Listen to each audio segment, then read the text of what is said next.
إن الحمد لله نحمده ونستعينه ونستغفره ونؤمن به ونتوكل عليه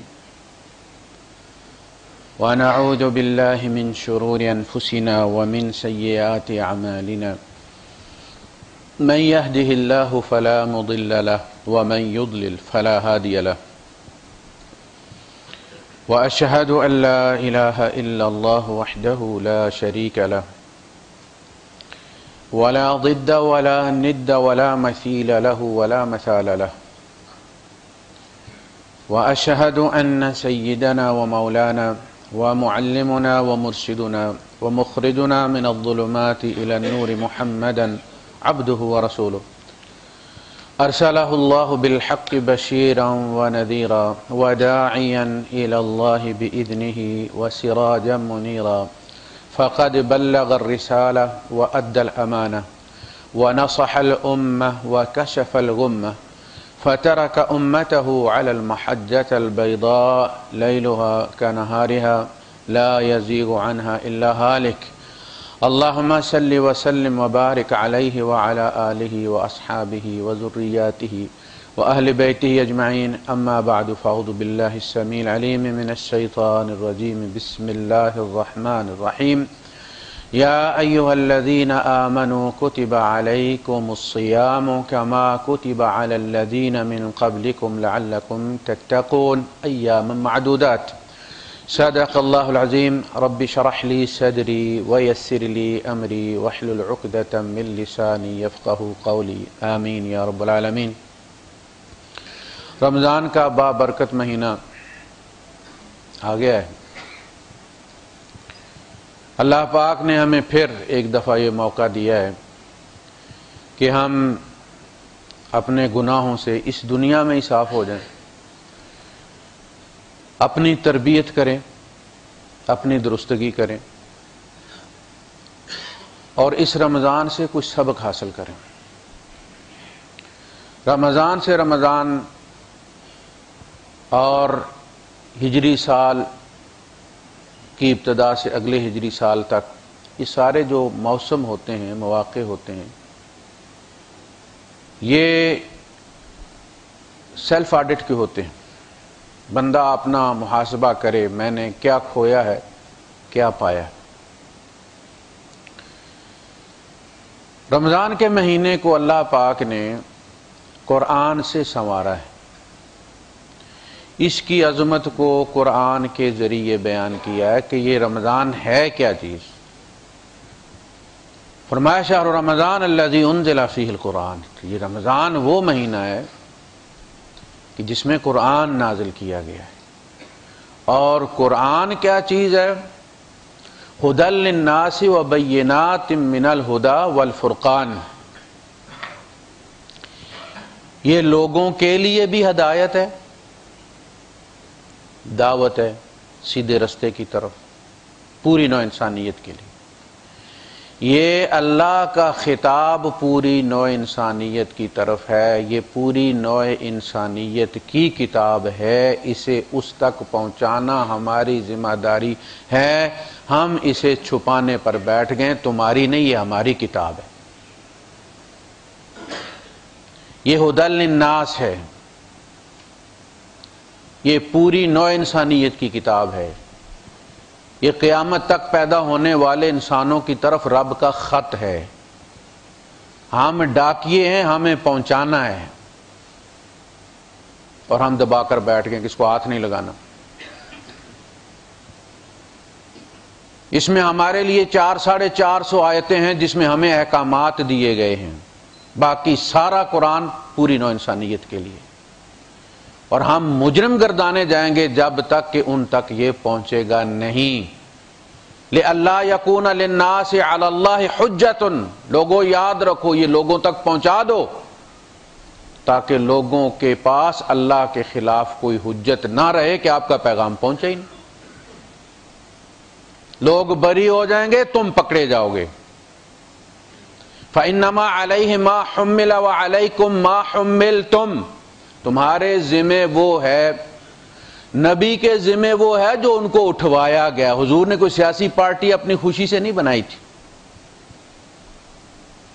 حملا، زبردستی اٹھایا گیا ہے، یہ اٹھوایا گیا ان کو۔ حضرت موسیٰ علیہ السلام کے بارے میں آپ پڑھتے ہیں، وہ بار بار کہہ رہے تھے مجھے نہیں، فارسل الی ہارون، ہارون کو نبی بنا دے۔ یہ کوئی خالہ جی کا گھر نہیں ہے اللہ کا پیغام پہنچانا، بڑی مشقت، بڑے امتحانات، مارنا پڑتا ہے اپنے آپ کو۔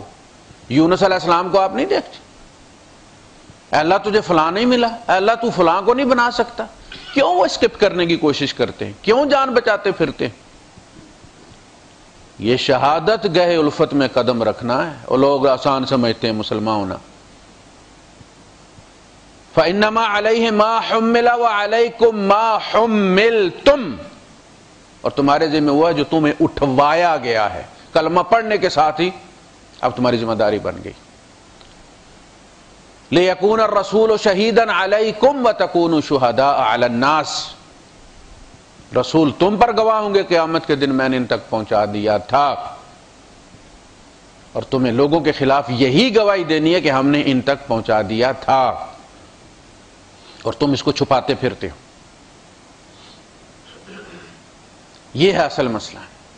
ہدی للناس، پوری نوع انسانیت کی طرف دعوت ہے، دعوت ہدایت۔ وبینات من الہدی، اور اس ہدایت کے لیے واضح نشانیاں اس کے اندر موجود ہیں، دلائل موجود ہیں۔ بینہ وہ ہوتی ہے جو خود کسی دلیل کی محتاج نہیں ہوتی۔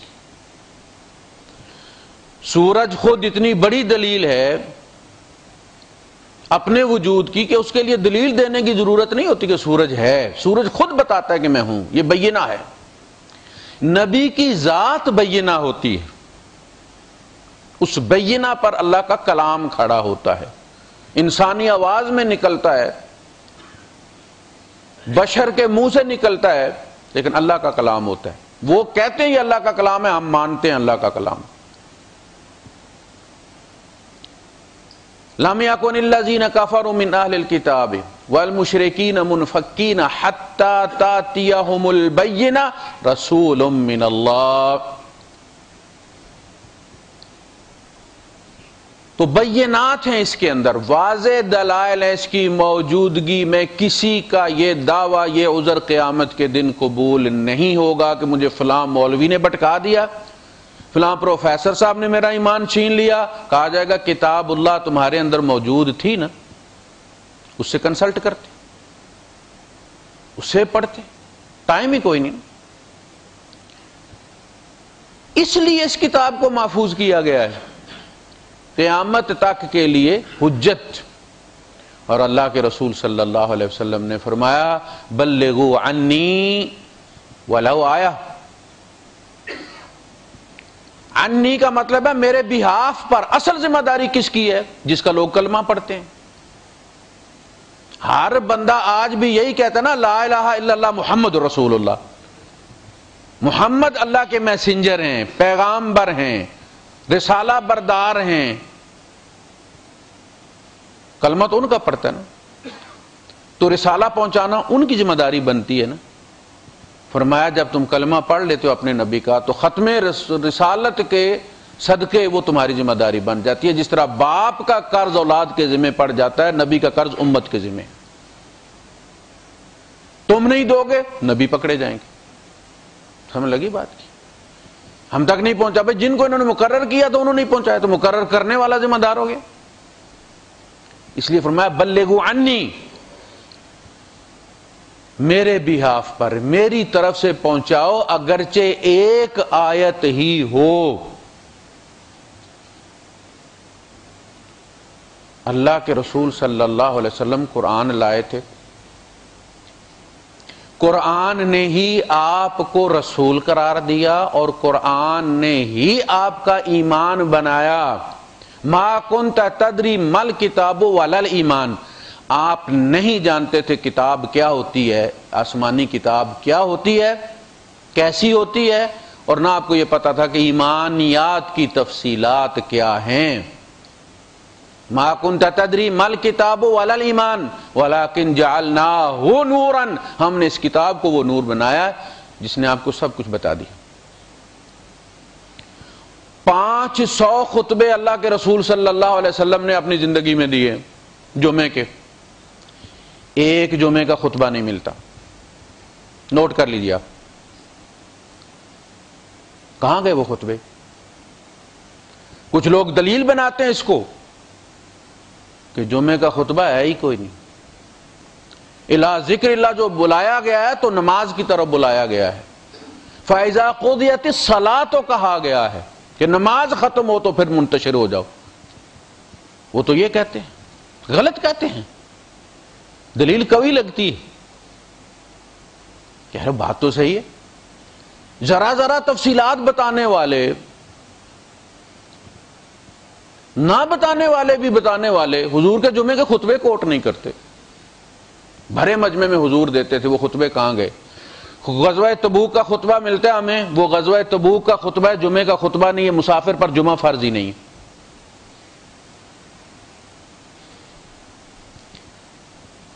باقی جو 2-4 خطبوں کے نام پہ انہوں نے اکٹھے کیے ہوئے ہیں وہ ساری اللہ کی ثنا ہے، اس کی حمد ہے. یعنی وہ جو ابتدائیہ ہوتا ہے خطبے کا وہ ہے، اصل خطبہ موجود نہیں ہے.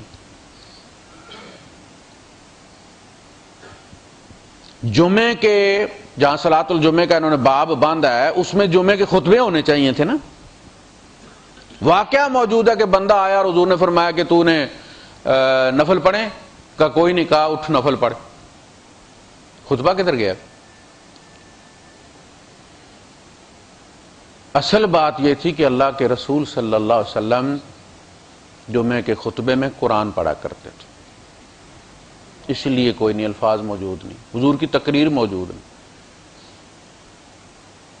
صحابیات کہتی ہیں کہ ہم تندور پر روٹی پکایا کرتی تھیں اور حضور کے خطبے سے ہم نے فلاں فلاں فلاں سورت یاد کی.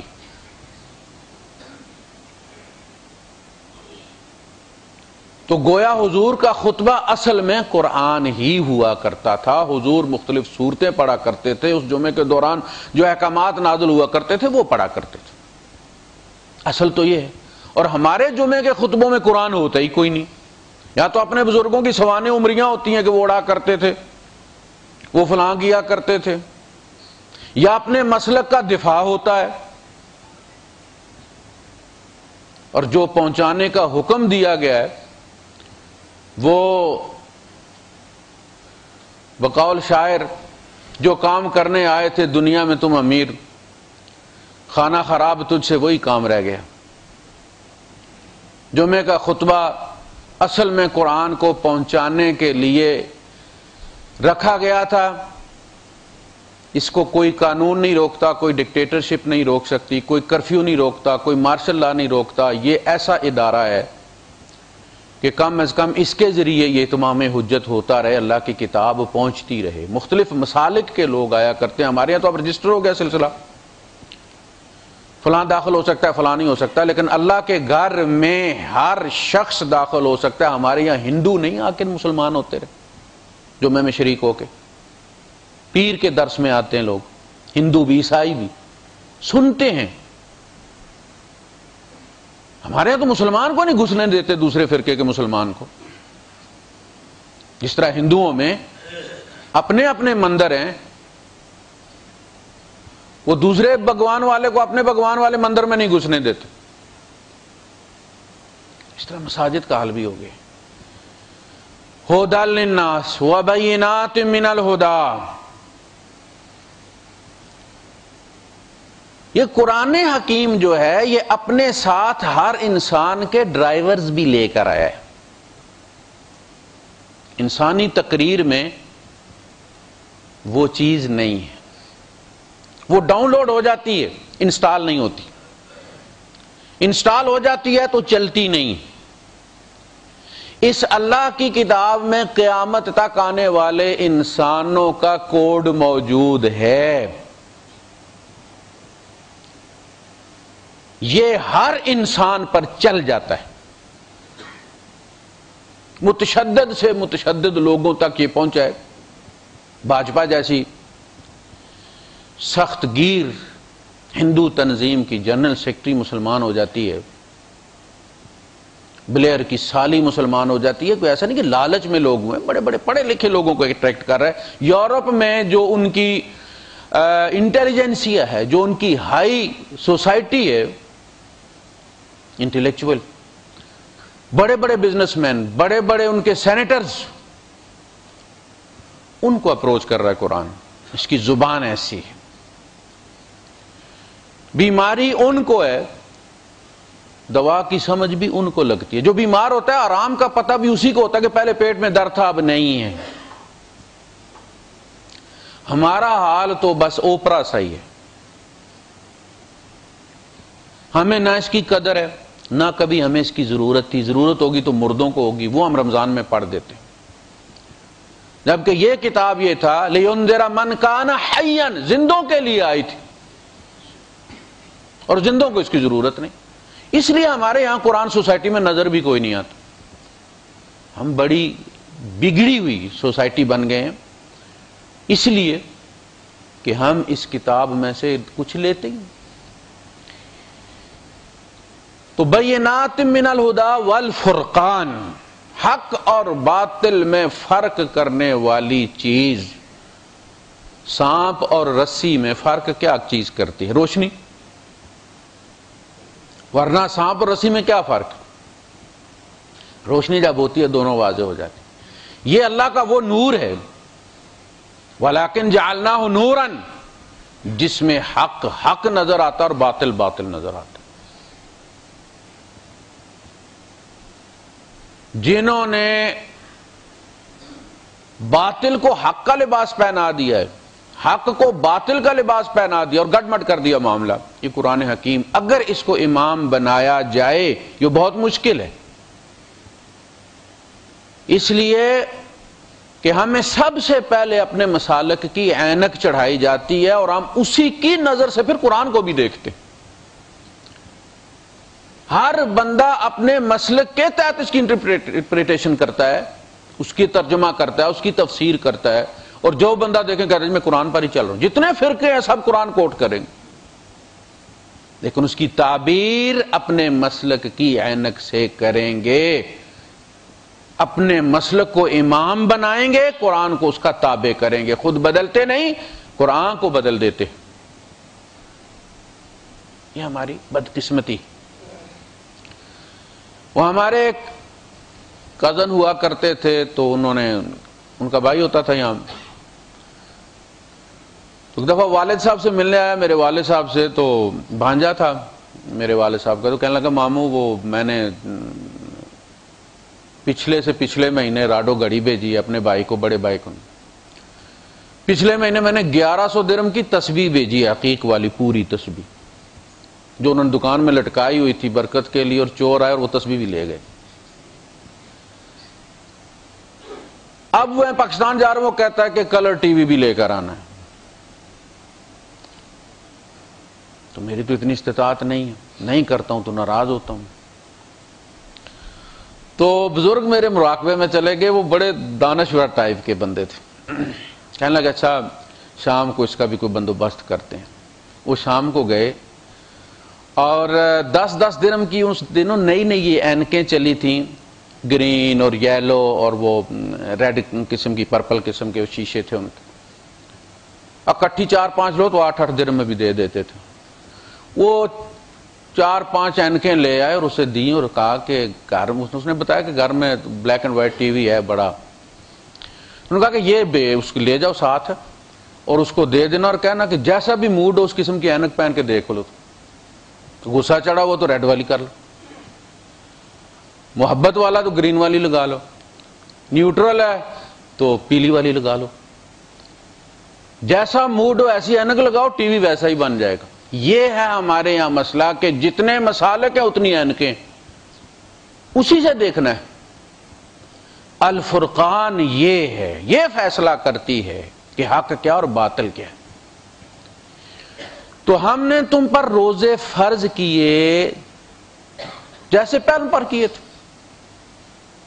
یہ کوئی پہلی بار نہیں, ہر مذہب میں روزہ موجود ہے. ہندوؤں میں برت ہے, عیسائیوں میں آپ کو پتہ ہے فاسٹنگ وہ بھی کرتے ہیں.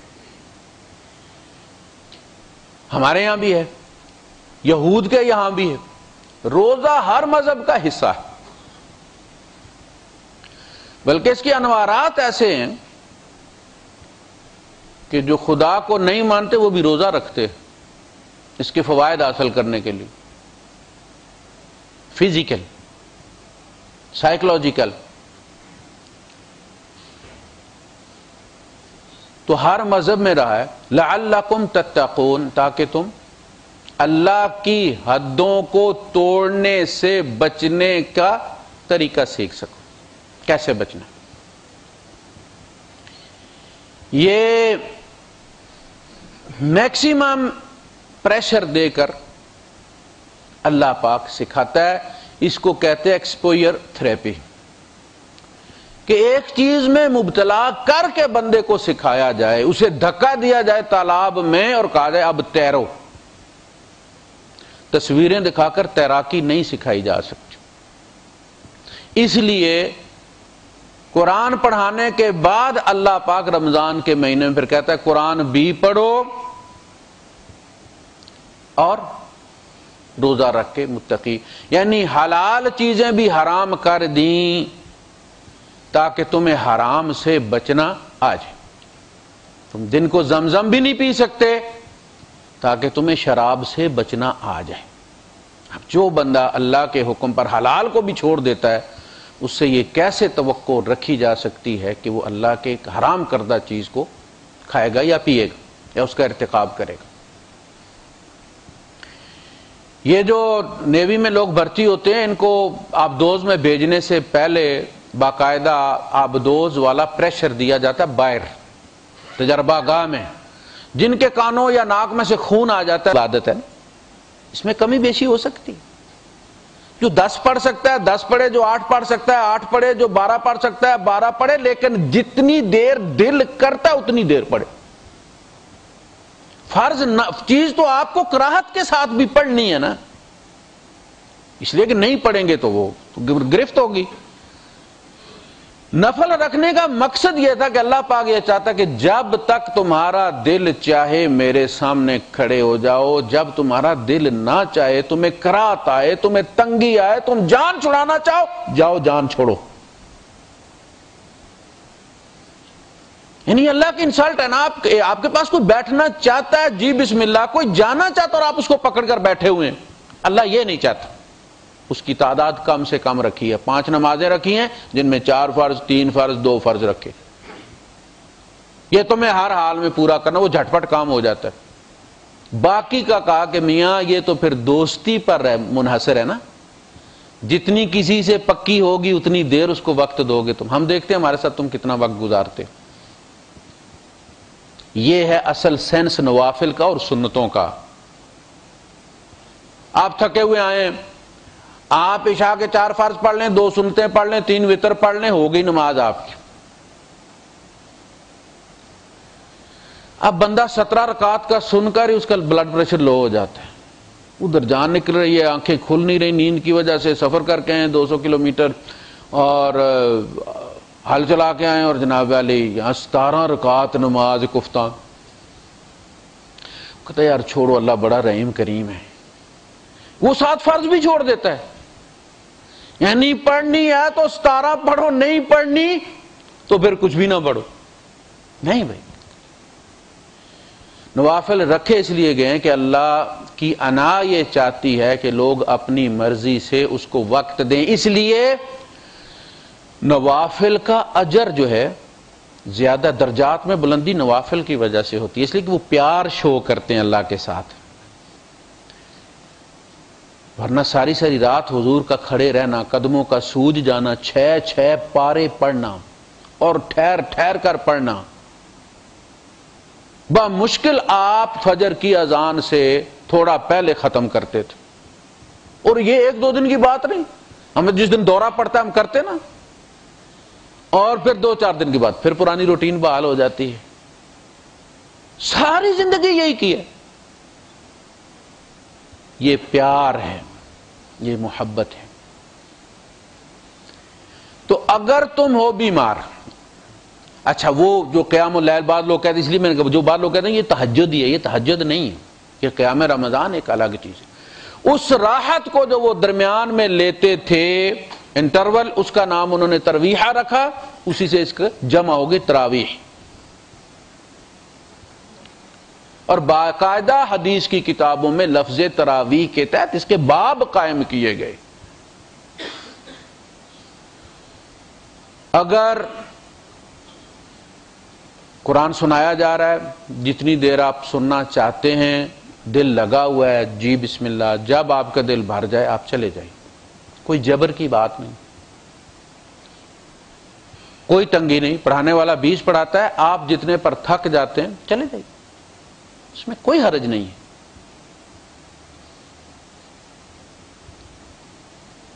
اللہ پاک نے سورہ رحمان میں بیان کیا کہ الرحمن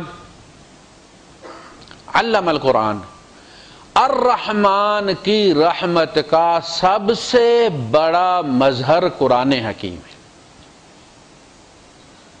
جس پہ نازل ہوا اس کو رحمت للعالمین بنا دیا اس نے، وما ارسلناک الا رحمت للعالمین۔ الرحمن، کون رحمان؟ تو اس کی جو سب سے بڑی خوبی ہوتی ہے وہ بیان کرتے نا آپ۔ یہ تو نہیں کہتے مڈل پاس، آپ کہتے ہو فلاں ڈاکٹر، فلاں پروفیسر، فلاں علامہ۔ اللہ کی رحمت کا سب سے بڑا مظہر علم القرآن، اس نے قرآن سکھایا، اللہ کا کلام جو ہر جگہ ہے مگر دکھتا نہیں ہے۔ اس کے کلام اس کی ذات کی طرح ہی ہماری کنہ، اس کی کنہ ہماری سمجھ میں نہیں آتی، ہماری سوچ سے بالا تر ہے، ہماری آواز نکلتی ہے، ہونٹ اس کو الفاظ کی شکل دیتے ہیں، اللہ کا کلام ایسے نہیں۔ خالق الانسان، تخلیق میں چوٹی کی چیز انسان، بہت کچھ اللہ پاک نے بنایا جسے دیکھ کر ہم بھی حیران ہو جاتے ہیں، لیکن ہمیں دیکھ کر زمین و آسمان بھی حیران ہو جاتے ہیں۔ ہمیں اپنی قدر نہیں ہے، اللہ کو ہماری قدر ہے، اسی لیے سب سے سجدہ کروایا۔ لقد خلقنا الانسان فی احسن تقویم۔ خلق الانسان، تخلیق میں، رحمت میں سب سے بڑا مظہر قرآن، تخلیق میں سب سے بڑا مظہر انسان، اور علمہ البیان، انسان کی ساری صلاحیتوں میں چوٹی کی صلاحیت بیان ہے، بولنا ہے، اسی لیے اس کو حیوان ناطق کہتے، بولتا ہے۔ جو یہ ایکسپلین کر سکتا ہے، جس طرح یہ وضاحت کر سکتا ہے، جس طرح یہ بیان کر سکتا ہے، اور کوئی نہیں کر سکتا۔ اس کے بعد صرف خدا ہے جو بیان کر سکتا۔ اب اس بیان کو جب اللہ کے خلاف استعمال کیا جائے، اللہ کی حدود کو توڑنے کے خلاف استعمال کیا جائے، اللہ کے احکامات توڑنے کے خلاف استعمال کیا جائے تو کیا ہوگا؟ چغلی میں استعمال کیا جائے، غیبت میں استعمال کیا جائے، جھوٹ بولنے میں استعمال کیا جائے، تو اس کو کہتے ہیں کفران نعمت۔ شکران نعمت یہ ہوتا ہے کہ نعمت کو اللہ کی حدود کے اندر استعمال کرو، اس کے احکامات کے مطابق استعمال کرو، یہ اس کا عملی شکر ہے۔ یہاں فرمایا کہ یہ قرآن جو ہے یہ رمضان میں نازل کیا گیا ہے۔ یہ آپ دیکھتے ہیں لوگ زیادہ پڑھتے ہیں اس کو رمضان میں، اس کو پڑھنا آسان ہو جاتا ہے، جھٹ پٹ پارا پورا ہو جاتا ہے۔ رمضان کے علاوہ یہ نہیں ہوتا، یہ کوئی ایسا کمبینیشن ہے اس رمضان کا اور قرآن کا۔ عام حالات میں امام 4 آیتیں زیادہ پڑھ دے تو آپ پیچھے پریشان ہو جاتے ہیں، اور دوسری طرف روز پارا سوا پارا آپ پڑھتے ہو، دن کو آپ نے روزہ رکھا ہوا ہوتا ہے اور آپ ڈیوٹی دے کر آتے ہیں، لیکن کیسا آسانی کے ساتھ ہو جاتا ہے۔ نیکی کرنا، اس لیے کہ شیاطین، وہ جو ایک ہوا اگر آگے سے چل رہی ہے آپ کی گاڑی کو روک رہی ہے تو آپ اتنا ہی ایکسیلریٹر دیتے ہیں لیکن سپیڈ کم ہوتی ہے اس کی، کیونکہ مزاحم قوت موجود ہے اس کی۔ یہ شیاطین جو ہیں جب یہ ان کی قوتیں صلاحیتیں ختم کر دی جاتی ہیں، ڈسیبل ہو جاتے ہیں، تو آپ اتنی محنت کرتے ہیں جتنی عام مہینوں میں کرتے ہیں، لیکن آپ کی سپیڈ زیادہ ہوتی ہے۔ اس لیے موقع ہے کہ اس سے فائدہ اٹھایا جائے. وآخر دعوانا الحمدللہ رب العالمین. انہیں آپ دوز میں نہیں بیچتے. پھر اسی طرح کا معاملہ یہ ہے. تقوی اصل میں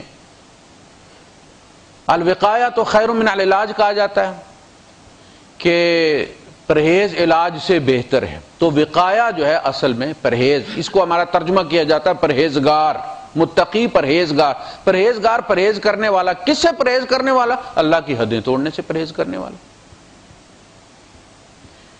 یعنی وہ چاہتا کہ میں نہ توڑوں. کہا پھر اس کی تربیت یہ ہے، اور سکھایا اس لیے جاتا ہے. آپ کو اسکول میں ٹریننگ دی جاتی ہے، گاڑی کی تعلیم کرتے ہیں آپ، تو ساری زندگی تعلیم ہی نہیں کرتے. تعلیم کے بعد جب آپ کو لائسنس مل جاتا ہے تو پھر آپ دوڑاتے پھرتے دنیا بھر میں. آپ کو تربیت دی جاتی ہے، چند چوک ہوتے ہیں جہاں لے کر استاد آپ کو جاتا ہے، یہاں سے یہ کرنا ہے، فلاں ٹریک میں جانا، فلاں ٹریک. اس کے بعد عمان، سعودیہ، دبئی آپ خود گاڑی لے کر جاتے ہیں. یہ رمضان کا مہینہ تربیت کا مہینہ ہے. یہ استاد ہے، یہ تمہیں سکھا دیتا ہے. باقی 11 مہینے یہ تقوی کی گاڑی تم نے خود چلانی ہے. دکان پہ جاؤ تو متقی ہو، دفتر میں جاؤ تو متقی ہو، گھر میں ہو تو متقی ہو، سڑک پہ چل رہے ہو تو متقی ہو. اس کا مطلب یہ نہیں کہ ادھر چارجر ہٹا رمضان کا اور ادھر جیسے تھے ویسے کے ویسے، کچھ بھی نہیں بگڑا. ٹھیکے پہ آئے تھے، کنٹریکٹ ہوتا، 1 مہینے کے کنٹریکٹ پہ ہم مسلمان بنے تھے، اور عیدگاہ سے شروع ہو جاتا فساد. کنٹریکٹ ختم ہو گیا، مرضی اب ہماری چلے گی. رمضان میں اللہ کی مرضی چلتی. تو تم پر فرض کیے گئے ہیں روزے. کتب علیکم، فرض علیکم نہیں، کتب علیکم. لکھے گئے ہیں کا مطلب یہ کہ علاج کے طور پہ لکھے گئے. آپ ترجمہ دیکھیں انگلش کا. میں اس لیے کہتا ہوں کہ جنہیں انگلش آتی ہے اسے دیکھا کریں. آپ بعض الفاظ ایسے ہوتے ہیں جو مردہ لاشیں ہوتی ہیں جنہیں ہم گھسیٹتے رہتے ہیں. وہ کوئی تھرل پیدا نہیں کرتے ہمارے اندر. اتنے یوز ٹو ہو چکے ہوتے ہیں کہ ادھر سے آتے اور ادھر سے نکل جاتے ہیں. یعنی جس طرح آپ ٹائپ کرتے ہیں، اس کا حرف آپ لکھتے ہیں تو اگلے والا آ جاتا ہے، آپ اس کو کلک کریں وہ پورا آ جاتا ہے. الفاظ اسی طرح ہمارے اندر بھی ہوتے ہیں. وہ کہتا ہے، لکھنے والا ترجمہ کرتا ہے کہ fasting is prescribed for you.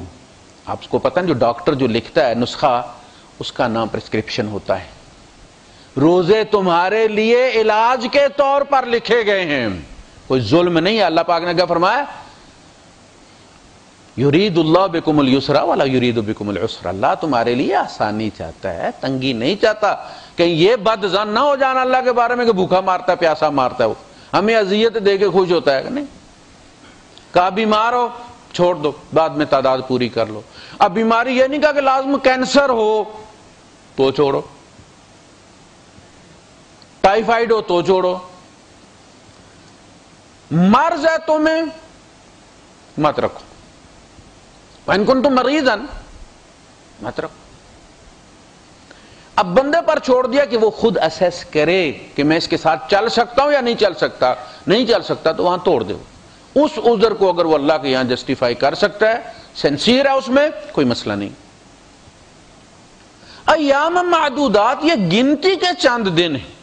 فائدہ دیکھو اس کا کتنا ہے. تو روزے، اصل میں روزے کا مقصد، اللہ کے رسول صلی اللہ علیہ وسلم فرماتے ہیں کہ بعض لوگ وہ ہیں کہ جنہیں روزے سے کچھ نہیں ملتا سوائے بھوک کے اور پیاس کے، اور قیام سے انہیں کچھ نہیں ملتا سوائے رت جگے کے. بس جگراتا ہو جاتا ان کو. جب آپ کے موبائل کی بیٹری ڈیڈ ہو جاتی ہے تو وہ آپ لگا دیتے ہیں جب چارجر اس کا،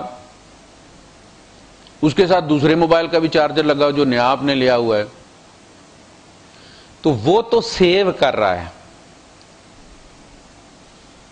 جو نیا والا ہے. جس کی سیونگ بیٹری ختم ہو چکی ہے، اس کے اندر سیونگ کی صلاحیت ختم ہو چکی ہے، لائٹ اس کی بھی جلتی ہے کہ چارجنگ ہو رہی ہے، پول اس کا بھی دکھاتا ہے کہ چارجنگ ہو رہی ہے. 8 گھنٹے کے بعد بھی آپ اتاریں اور وہ کہیں کر جاتا ہے. 2 نمازی کھڑے ہوتے ہیں، لیکن دونوں کی سیونگ کیپیسٹی جو ہے وہ الگ ہوتی ہے. اس لیے فرمایا الذین ھم علی صلواتہم یحافظون، نماز پڑھتے نہیں ہیں، اس کو سیو بھی کرتے ہیں. وہ نماز ان کو ان الصلاۃ تنہی عن الفحشاء والمنکر، وہ نماز انہیں برے کاموں سے روکتی ہے. وہ آنکھوں کے شٹر نیچے کرتی ہے جب کوئی نامحرم آ جائے تو. سارے فنکشن جو موبائل کے ہوتے ہیں بیٹری پہ چلتے ہیں. انسانی زندگی کا ہر شعبہ تقوی پہ چلتا ہے. تقوی نہیں ہے ففعل ما شئت، پھر جو دل ہے کر، کوئی تجھے روکنے والا نہیں. پھر بڑے بڑے قاری، بڑے بڑے عالم، بڑے بڑے حافظ جو چاہتے کرتے ہیں، پکڑے جاتے ہیں. پھر آپ دیکھتے ہیں ان کے انٹرویو. خرابی کہاں ہے؟ نمازیں سیو نہیں ہوتی، اس کا ماحصل کچھ بھی نہیں. تو روزہ اصل میں یہ جتنی بھی اصطلاحات ہیں نا، عربوں کے لیے نئی نہیں تھی، ادھر سے اصطلاح آتی تھی. اللہ پاک انہی کے اندر کی ایک چیز پکڑ کے اس کو اصطلاح کے طور پر استعمال فرماتا ہے. کمال ہے. یعنی اس کی زبان جو ہے سب سے زیادہ جو بہترین طریقہ ہے وہ یہ ہے کہ زبان وہ ہو کہ آپ کے مخاطب کی سمجھ میں آ جائے. اللہ پاک اگر اپنے لیول پہ رہ کر انسانوں سے کلام کرتا تو انسانوں کی سمجھ میں کچھ نہ آتا. وہ انسانی سطح پہ اترا ہے. مکھیوں اور مچھروں اور مکڑیوں کی مثالیں دی اس کی تاکہ سمجھ میں آئے. تو قرآن حکیم ان کے اندر کی ایک چیز، فرض الصائم ان کے یہاں بڑا مہنگا بکتا تھا کہ یہ روزے دار جو ہے وہ گھوڑا ہے. اس کی تعریف کرتے تھے، بھائی یہ روزے دار گھوڑا، جیسے ہمارے یہاں کہتے ہیں بیماری سے نکلی ہوئی مرغی ہے. اچھا یہ فرض الصائم وہ ہوتا تھا کہ جس کو وہ بھوکا بھی رکھتے تھے، پیاسا بھی رکھتے تھے، اور سورج کی طرف اس کا منہ کر کے اور ہوا کے مخالف رخ اس کی تربیت کرتے تھے کہ وہ سورج کی طرف بھی منہ کر کے اسی طرح دوڑتا تھا اندھا دھند، ورنہ تو آگے سے روشنی پڑتی ہے اور اندھا ہو جاتا ہے. وہ ہوا سامنے سے آتی ہے، مٹی پڑتی ہے، گھوڑے کی رفتار متاثر ہوتی ہے، اس کا رخ متاثر ہوتا ہے. یہ جو فرض الصائم تھا، روزہ دار جو گھوڑا ہوتا تھا، تربیت سے نکل چکا ہوتا تھا، وہ ان سب چیزوں میں تربیت پا چکا ہوتا تھا. لہذا اس کی قیمت زیادہ ہوتی کہ یہ ٹرینڈ ہے. اس ٹریننگ کا نام صوم تھا. اللہ پاک نے فرمایا میں تمہاری بھی تربیت کرنا چاہتا ہوں، کتب علیکم الصیام. اور پھر میں تمہیں دنیا کے میدان میں اتارنا چاہتا ہوں. تنگی ہو یا تکلیف، خوشی ہو یا غمی، تمہارا ایمان ثابت رہنا چاہیے. اس لیے کہ ان کے ذمہ بڑا کام تھا. فرمایا اَلَعَصَيْتُمْ إِن تَوَلَّيْتُمْ أَن تُفْسِدُوا فِي الْأَرْضِ، تم یہ چاہتے ہو کہ میں اس کچے کریکٹر کے ساتھ تمہیں میدان میں اتار دوں اور تم زمین میں فساد مچا دو. یہ جو فساد مچا ہوا ہر مسلمان ملک کے اندر، اس کے پیچھے کیا ہے؟ یہی کچے لوگ جن کے تھوڑی سی عقل میں زیادہ پڑ گئے. تربیت کے لیے پورا سال پڑا ہوا ہے، وہ تربیت کرنی کو نہیں. جب ٹیم فیلڈ میں اتر گئی ہے تو پھر اوپر سے چبارے سے اشارے کرنے ہیں. دیکھتے نا ہم اپنے کوچ کا حال. پورا سال تمہیں کس لیے دیا گیا تھا؟ اب تماشا بنایا ہوا ہے تم نے، وہاں پر دور سے کھڑے ہو گئے، تمہارا اشارہ دیکھتا کون ہے؟ اب تو اللہ نے ان کی تربیت کی، اور پھر جو نہ تھے خود راہ پر، اوروں کے راہبر بن گئے، پیمانہ بن گئے، صراط الذین انعمت علیہم بن گئے. فَإِنْ آمَنُوا بِمِثْلِ مَا آمَنْتُمْ بِهِ، ان کا ایمان ہمارے لیے پیمانہ بن گیا، اسوہ بن گیا. اگر وہ ایمان لائیں، قیامت تک آنے والے مسلمان اس ایمان کی طرح جو تم لائے ہو، فَقَدْ اهْتَدَوْا، تو تحقیق وہ ہدایت پا گئے. تو ہدایت کا پیمانہ صحابہ کا ایمان ہے، اس میں غلام احمد قادیانی پر ایمان شامل نہیں. سمجھ لگی بات کی؟ یہ سورہ بقرہ میں چکا دیا ہے. پیمانہ اب اس پیمانے میں کوئی اور چیز نہیں ڈالی، کسی اور چیز پر ایمان نہیں ڈالا جا سکتا۔ ایمانیات کا جو پیکج صحابہ نے دیا، صحابہ کو دیا گیا، انہوں نے مانا، اللہ نے اس کو قیامت تک کے لیے پیمانہ بنا دیا۔ ہمارا مسئلہ یہ ہے کہ ہم ہر چیز ایمان بنا لی ہم نے۔ کسی بات سے آپ کہیں گے میں اس چیز کو نہیں مانتا، فوراً کہیں گے کافر ہو گیا، مرتد ہو گیا، ملحد ہو گیا ہے، حالانکہ اس کا ایمان کے ساتھ تعلق کوئی نہیں ہوتا۔ ہم خواہ مخواہ ہر چیز کو ڈال لیتے ہیں اور پھر ایئرپورٹ پہ آپ دیکھتے ہیں رسیاں کھول کے پھر وہاں مینا بازار لگایا ہوا ہوتا ہے۔ اور بھائی پہلے ہی طے کرو کون سی چیزیں لے کر جانی ہے اور تول کر لے جاؤ۔ یہ تم ہی ایک قوم ہو جو یہ کام کرتی ہے۔ پاکستان ایئرپورٹ پر دیکھو تو اچار لگے ہوئے ہیں، احمد کا اچار، شیزان اور فلاں فلاں، پوری ڈبیاں کھلی ہوئی ہیں، گھی جناب والی دیسی ہے، کیا جی یہ چیزیں جو ہے تمہیں نہیں پتا یہ چیزیں نہیں لے کے جانی۔ ایمان کا معاملہ بھی یہی ہے، ہر چیز ایمان بنا لیے، ایمانیات کا پیکج۔ مال ایمان، جبرائیل انسانی شکل میں آ کر پوچھتے ہیں کہ اخبرنی عن الایمان، اے اللہ کے رسول بتائیے ایمان کیا چیز ہے؟ جو آپ نے بتا دیا وہ ایمان ہے۔ اخبرنی عن الاسلام، اسلام کے بارے میں بتائیے، جو بتا دیا وہ اسلام۔ کتب علیکم الصیام کما کتب علی الذین من قبلکم لعلکم تتقون۔ یہ تقوی اصل مطلوب ہے ہر عبادت کا، اگر یہ نہیں ہوا تو کچھ بھی نہیں ہوا۔ Time into force equal what, کچھ نہیں ملا، ٹائم بھی ضائع ہو گیا، طاقت بھی ضائع ہو گئی۔ فرمایا قربانی کے بارے میں لَن يَنَالَ اللَّهَ لُحُومُهَا وَلَا دِمَاؤُهَا وَلَٰكِن يَنَالُهُ التَّقْوَىٰ مِنكُمْ۔ یاد رکھو اللہ کو نہ تمہاری قربانی کا گوشت پہنچتا ہے نہ خون پہنچتا ہے، اس کے پیچھے تقوی کتنا ہے وہ ریکارڈ ہوتا ہے اللہ کے یہاں۔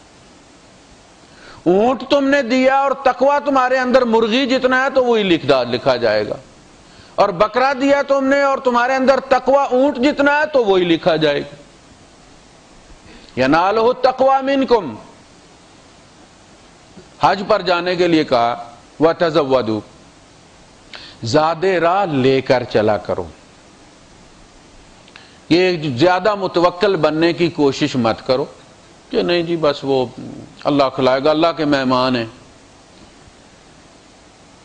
تو کہا ایک صاحب سے کہا کہ ساتھ زیادہ راہ ساتھ لے لو، تو کہنے لگا بس اللہ مالک ہے جی دے گا روزی۔ انہوں نے کہا پھر الگ سفر کرو، قافلے کے ساتھ سفر مت کرو، تم نے نظر رکھی ہوئی ہے قافلے والوں پر کہ جو بھی کھانے بیٹھے گا مجھے بھی ساتھ دو لقمے دے ہی دے گا، اور نام تم اللہ کا کر رہے ہو، اپنا لے کر کیوں نہیں چلتے تم؟ وہ شب جمعہ کہتے ہیں نا اپنا بھی اور اپنے ساتھی کا بھی لے کر آؤ، کہ اور بھی بندے کوئی ایسے آ سکتے ہیں جنہیں نہیں پتا، وہ پہلی دفعہ آئے ہیں، انہیں کھلانا پڑ جائے گا، تم یہ ساتھ نیت لے کے کیوں نہیں آتے؟ خود اس لیے خالی ہاتھ چلے جانا کہ دوسرے کا کھا لوں گا۔ فرمایا تزودوا فإن خیر الزاد التقوی، زاد راہ لے کر چلو اور سب سے بہترین چیز ساتھ لے جانے والی تقوی۔ اس لیے کہ جس بستی میں جا رہے ہو، جس دھرتی پہ جا رہے ہو، جس زمین میں جا رہے ہو، وہاں جو لے کر جاؤ گے وہ وہاں اس کو ملٹی پلائی کر کے بھیجے گا، برکت پڑے گی اس میں۔ تقوی لے کر جاؤ گے تقوی میں برکت پڑے گی، دغا فریب فراڈ لے کر جاؤ گے تو وہاں لاکھوں میں ایک نماز کی لاکھ نماز ہے نا، بس ایک فراڈ کا لاکھ فراڈ بھی ہے۔ پھر ایسے ایسے وار کرو گے کہ لوگ کانوں کو ہاتھ لگائیں گے کہ حاجی صاحب کا یہ دعویٰ ہے۔ تقوی ساتھ لے کر جاؤ تاکہ تقوی بڑھ کے آئے۔ تو اصل چیز تقوی ہے، اسی لیے فرمایا ان للمتقین مفازا، کامیابی تقوی والوں کے لیے ہے، اس لیے کہ آپ کے ہر فعل چاہے وہ زندگی کا کوئی شعبہ ہو، شادی بیاہ ہے، گھریلو زندگی ہے، تقوی اس کو چلاتا ہے، قانون نہیں چلاتا۔ قانونی جنگ میں کبھی گھر نہیں بستے، دونوں فریق میاں بیوی اپنے اپنے حقوق کا دعویٰ لے کر کھڑے ہو جائیں کبھی گھر نہیں بسے۔ وہ تو قربانی کا ہے، وہ تو سارے اپنی اپنی ڈیوٹی پہ کریں گے، میں اپنی ڈیوٹی پوری کر رہا ہوں کہ نہیں کر رہا. اور وہ تقویٰ یہ بات سمجھاتا ہے. شوہر کو شوہر ہوتے ہوئے بھی جو اصل چیز گھر کی ذمہ داریوں سے باندھ کے رکھتی ہے وہ اللہ کا تقویٰ ہے. وہ ورنہ وہ کہے میں شوہر ہوں مجھے کون پوچھ سکتا، یہ میرے برابر تھوڑی. کانٹریکٹ میں دونوں برابر ہوتے ہیں، معاہدے میں دونوں برابر ہوتے ہیں. وَلَهُنَّ مِثْلُ الَّذِي عَلَيْهِنَّ، دیکھو ان کے حقوق بھی اتنے ہی ہیں عورتوں کے جتنے ان کے فرائض ہیں. مثل، برابر. اسی طرح دکانداری ہے، گاہک آتا ہے، اسے نہیں پتا قیمت کیا ہے، نیا نیا آیا ہے، وہ چھوٹ نہیں مانگتا آپ سے، جتنا آپ بتاتے ہیں اتنا وہ کہہ دیتا ہے کہ ٹھیک ہے دے دیتا. آپ اللہ سے ڈریں، آپ کو پتا ہے کہ آپ اس کے ساتھ کیا کر رہے ہیں. آپ جتنا منافع بنتا ہے جو مارکیٹ میں طے ہوتا ہے کہ ہر چیز کے ساتھ اتنا منافع ہوتا ہے، اتنا لوگے تو اللہ اس میں برکت دے گا. زیادہ لوگے تو وہ زیادہ ہو جائے گا لیکن بے برکت ہوگا، وہ رہے گا نہیں مگر جاتے ہوئے نقصان کر کے جائے گا. اس طرح کا معاملہ کام کا ہے. کوئی پوچھنے والا ہے یا نہیں؟ آپ جتنے کام کے پیسے لیتے ہیں آپ وہ کام کریں تاکہ اس میں برکت آئے. لوگ روتے ہیں کہ جی تنخواہ میں برکت کوئی نہیں تھی اور فلاں کام میں برکت کوئی نہیں تھی. اس کی وجہ یہی ہے اتنا ہی بچتا ہے جتنا تو نے کام کیا ہے. تنخواہ 4000 ہے نا، 2000 جتنا تو نے کام کیا ہے، سمجھ لے تو نے 2000 تیرا بچے گا، 2000 کہیں نہ کہیں نکل جائے گا. جتنی تنخواہ لیتے ہو کوشش کرو، یہاں تک کہ نماز کا وقت بھی دفتر کا وقت مت خرچ کرو، اس میں چرا کر ٹائم اللہ کو مت دو، اپنا وقت دو. جتنا دفتر کا لیا اتنا ایکسٹرا کام کرو، یا پہلے آؤ یا بعد میں جاؤ، کام پورا کر کے دو ان کو.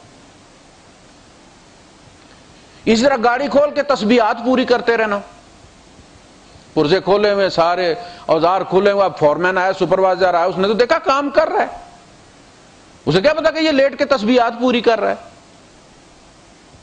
وہ چوری ہو گئی.